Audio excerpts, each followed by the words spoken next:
आज सकाळी गडचिरोली पोलीस दलाला एक गोपनीय माहिती मिळाली होती की छत्तीसगड बॉर्डर जवळ आमचे जे शेवटचे गाव आहे बोधिनटोला तिथे एक नक्षल कॉम्पोनेंट तिथे येऊन कॅम्प लावलेला आहे आणि त्या कॅम्पमध्ये ते सिक्युरिटी फोर्सेसवर मोठा घातपात करण्याची योजना बनवत आहे। त्या अनुषंगाने तात्काळ गडचिरोली पोलिसने 4 C60चे पथक आणि 1 QAT CRPFचे पथक असे रवाना केले नक्षलविरोधी अभियानासाठी।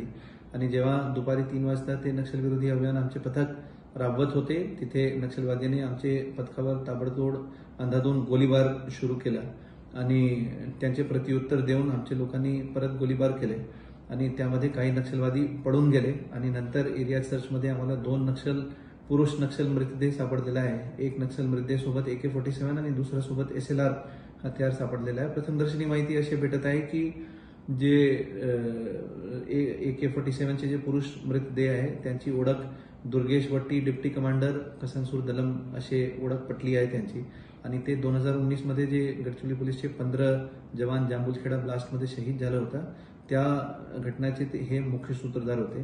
तिथे आमचे पूर्ण चमूक नक्षलविरोधी अभियान सध्या राबत आहे आणि तिथे सर्चिंग ऑपरेशन सध्या सुरू आहे।